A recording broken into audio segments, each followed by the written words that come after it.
Bom dia, quase boa tarde a todos os presentes, os deputados, o senador, as minhas irmãs de luta que estão aqui, que são pró-vida. Eu tinha todo um discurso feito aqui, mas eu resolvi não fazer, porque eu prefiro falar de coração. Eu vim aqui hoje dar o meu quase um testemunho de vida, resumido em 15 minutos. E eu gostaria de falar que a minha história não começou comigo, a minha história começou com a minha mãe. A minha mãe, ela se casou com um homem que não foi muito bom para ela. Minha mãe foi vítima de violência doméstica. Minha mãe tem o braço quebrado, o nariz quebrado.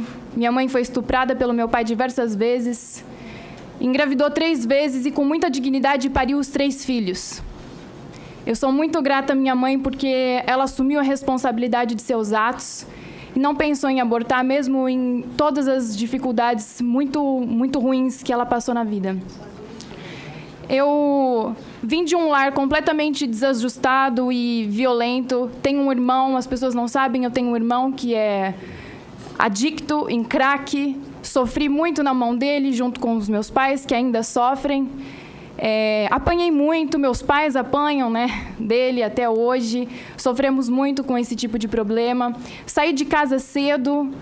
Aos 17 eu estava na prostituição para fugir de casa, para tentar um mundo melhor.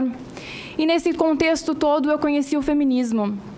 Eu achei aquela ideia maravilhosa, aquela ideia de empoderamento da mulher, aquela ideia de que as mulheres têm que ser independentes, que as mulheres têm que ter poder, têm que ter voz. Eu me apaixonei por aquilo e fiquei 4 anos militando dentro disso. Acho que hoje em dia a principal pauta do feminismo no Brasil é o aborto, é a questão do aborto. Todos nós sabemos que isso não é à toa. Existe um grande financiamento internacional de ONGs que querem mesmo mudar a legislação do nosso país. Eu já citei em vídeos meus no YouTube, nome por nome de cada ONG, de cada pessoa que é responsável pela movimentação de até 37 milhões de dólares para promover o aborto aqui no Brasil. Eu estou aqui hoje para falar de uma experiência pessoal, com bastante vergonha, com bastante medo pelas coisas que eu fiz e bastante arrependimento. Eu me encontrava numa situação completamente assustada, amedrontada, no término de um casamento, de um relacionamento abusivo. E descobri que estava grávida de 11 semanas. Eu entrei num grupo feminista, Feminismo Brasil, nem sei se existe ainda. Eu estava com muito medo e eu queria muito que as pessoas lá pudessem me ajudar. Meu ex-marido estava me colocando para fora de casa, estava com outra. Eu grávida de 11 semanas, eu não tinha ideia para onde eu ia, eu não podia voltar para minha casa no interior de São Paulo por conta desse irmão que tem problemas com drogas. Eu não queria mais ficar morando de favor na casa dos outros, eu estava completamente desesperada. E eu pedi ajuda nesse grupo. E a coisa que eu mais ouvi, um comentário após o outro, foi: aborta, porque isso não é uma vida, isso é um amontoado de células. Eu fui nesse grupo buscando qualquer tipo de ajuda, um lugar para dormir, um alimento. Eu nem sabia que existiam pessoas como a Doris ou como a Rose, porque talvez se eu soubesse, eu não teria estragado a minha vida do jeito que eu estraguei. Eu fui num grupo feminista procurando ajuda, procurando um emprego, procurando um abraço de amigas. Mas o que eu encontrei foram 4 comprimidos de Citotec. E eu recebi esses comprimidos de uma médica, uma ortopedista. E eu fiz a pior coisa que eu poderia ter feito na minha vida. E enquanto eu engolia aquela espuma de Citotec, eu ia me arrependendo tanto, de uma maneira inexplicável, que é tão difícil de falar. Mas se eu tivesse conhecido as iniciativas pró-vida antes, eu nunca teria feito isso. Eu nunca teria feito isso. E não adianta, as pessoas que estão aqui presentes nunca vão saber a dor de passar por esse tipo de arrependimento. E questiono que mais do que levantar cartazes é fazer o que essas 2 mulheres fazem. Não basta ficar o dia inteiro brigando com homens no Facebook, achando que vão salvar as mulheres ou que vão fazer alguma coisa de bom para as mulheres. Eu sei que o Estado é laico, mas eu nunca achei que fosse dentro de igrejas que eu fosse encontrar pessoas que fazem muito mais pelas mulheres do que o movimento feminista tem feito.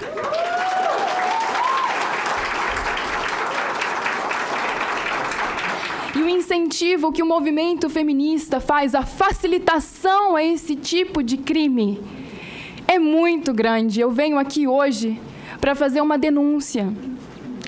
O movimento feminista no Brasil tem grupos organizados no Facebook que facilita o aborto para outras mulheres. Se faz vaquinha para comprar Citotec, se faz vaquinha para juntar dinheiro para fazer aborto. Eu venho aqui fazer essa denúncia. Aconteceu comigo, acontece todos os dias. Todas as provas estão no meu celular e já foram devidamente passadas para as autoridades responsáveis para que seja aberta uma investigação.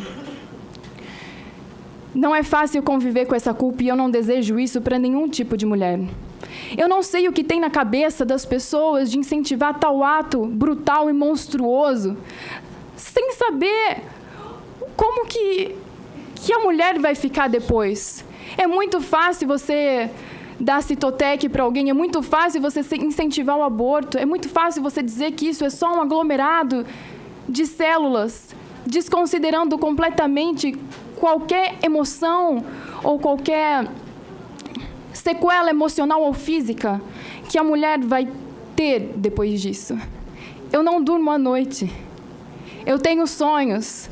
Eu sonho com pedaços do meu filho saindo de mim e eu sonho tentando colocar eles de volta e vocês não sabem como é isso. E eu assumo aqui na frente de todos a dor que eu sinto dia após dia. E de todas as mulheres, a Doris bem sabe, porque ela convive diariamente com isso. De mulheres que praticaram o mesmo que eu, porque não sabiam que tinham outra escolha. Não sabiam que existiam pessoas muito boas, religiosas ou não, que cuidam de pessoas que, por desinformação, e apenas desinformação e o incentivo de terceiros, cometem esse tipo de monstruosidade. Mães estão se tornando assassinas sem saberem. Mães estão sendo colocadas contra os seus filhos sem saberem e incentivadas dia após dia pelo movimento feminista. E eu tenho muita pena, e eu rezo por essas meninas, porque a maioria é tão inocente e tão boba que nem sabe que estão sendo enganadas. As grandes intelectuais, acadêmicas, políticas estão enchendo o bolso de dinheiro e usando todas as outras como massa de manobra. É incrível a lavagem cerebral que é feita. Só um minutinho, querida. Vamos respeitar as pessoas que estão aqui. Eu queria pedir a você que está com esse cartaz ex-puta, ex-gay, que você baixe seu cartaz ou eu vou pedir para tirar você. Os outros está tudo bem, tá? Não tô. Você acha o que você achar. Mas se você continuar com esse cartaz, eu vou pedir para você sair. Tá bem? Continue com todos os cartazes sem o menor problema. Mas sem assinte as pessoas. Tá? Continue, filho. É incrível como a gente pode ver o ódio carregado. Eu gostaria de questionar algumas coisas. A primeira delas... Só um minutinho. Eu queria pedir também, essa coisa de nazista é crime, você sabe disso. Então, com todo respeito a você... Deixa eu... Filha, vai você e avise. Pra você falar de novo, eu peço para tirar você. Ninguém vai bagunçar isso aqui. Desculpe, não vai. Então, com todo respeito que eu tenho a você, continue com aquele outro cartaz, aquele outro seu. Baixe esse aí, tá bom? Não, depois eu não... Deixa... Mas ela tá... Escute, pera aí. Deixa eu falar com você. É porque ela deixa, por favor, deixa ela fazer a fala dela. Esse tipo de cartaz eu não vou aceitar, tá bem? Continua.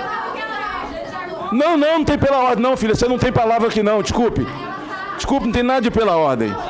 Entendeu? Não tem, não. Desculpe. Não, filha.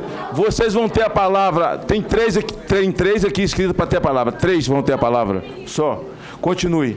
Eu te agradeço lá, tá, filha? Eu gostaria de chamar a atenção para o ódio disseminado. Eu acho muito... Chega até a ser cômico o comportamento das pessoas... ligado ao que elas pensam, porque os pró-vidas estão aqui, em nenhum momento eu vi eles ofendendo ninguém e nem tumultuando essa comissão. Eu acho que os valores morais, eles são importantes. são de extrema importância. Um outro questionamento que eu gostaria de fazer são com relação às mentiras feministas, especialmente as estatísticas e falsas estatísticas. Eu confesso que eu nunca fui muito boa de matemática, mas se alguém quiser pegar papel e caneta e fazer um cálculo rápido, eu gostaria de questionar as estatísticas expostas pela doutora Melânia, porque se fosse realmente desse jeito, a nossa população estaria diminuindo, não estaria, né, aumentando.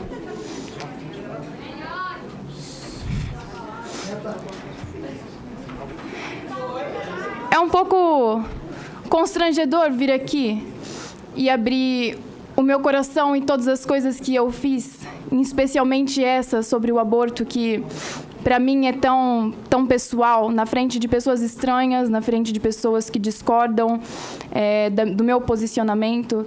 Mas quando eu era feminista, eu incentivei muito essa prática. Incentivei mesmo, achava que era a coisa certa a se fazer, achava que isso iria diminuir o número de mortes maternas. E eu me sinto na obrigação de vir aqui hoje e dizer, desculpem, me perdoem mesmo. Se eu soubesse que projetos maravilhosos como esse da Doris e da Rose existiam, eu com certeza teria divulgado essas ideias. Porque quando você comete um aborto, você não mata um feto. Você não mata um bebê. Você mata junto uma mãe. Você não lhe concede a oportunidade sequer de tentar. Ela precisa tentar. O arrependimento é tão grande depois. O suicídio, a depressão, as síndromes pós-aborto. O Estado não dá conta disso, o Estado não consegue dar conta nem do SUS, nem do que a gente já tem.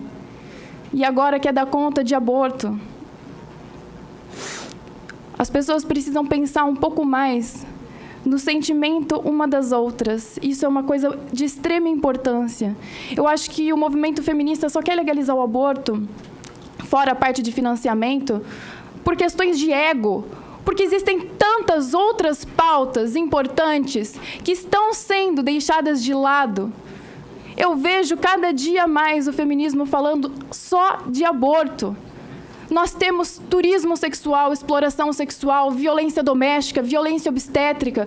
Nós temos 1 milhão de pautas importantes para a gente correr atrás, para a gente se dedicar a isso. E eu me pergunto, por que o aborto? Por que não usar a força? Porque o movimento feminista é muito forte, eu admiro muito isso nele. Essa vontade de lutar, essa garra, essa força de conquista. Por que não usar isso para promover projetos de incentivo à vida? Por que não usar isso para ajudar mulheres grávidas que querem continuar a gestação? Por que não usar essa força como voluntárias em instituições que estão precisando? A Doris está precisando. A Rose está precisando. Eu fiquei 4 anos no movimento feminista gritando em favor da legalização do aborto e não ajudei uma mulher.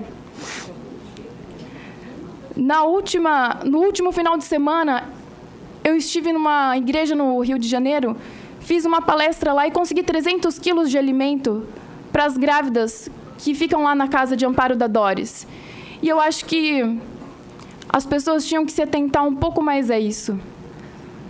Eu falo porque eu senti isso na pele, eu sei como isso dói. Muitas outras mulheres me procuram diariamente para falar como elas se arrependeram de ter abortado, inclusive muitas feministas. Eu acho que as pessoas que são pró-aborto têm que colocar mais a mão no coração e se dedicar a outras coisas. Porque o aborto, ele não é só a morte de um bebê, ele é a morte de uma mãe. Não se deve incentivar esse tipo de prática. Se deve incentivar o amor, o carinho, a maternidade, queira ou não, de quem for mãe, de quem quiser ou não ser mãe. Existem tantos meios de contracepção, claro que nenhum deles é 99%, mas as pessoas precisam aprender a assumir as suas responsabilidades. Sexo, o objetivo final do corpo humano com isso é reproduzir. Então, eventualmente, isso vai acontecer. Então, é preciso que as pessoas tenham culhão, não só para levantar cartazes, mas para assumir as suas responsabilidades também. Obrigada.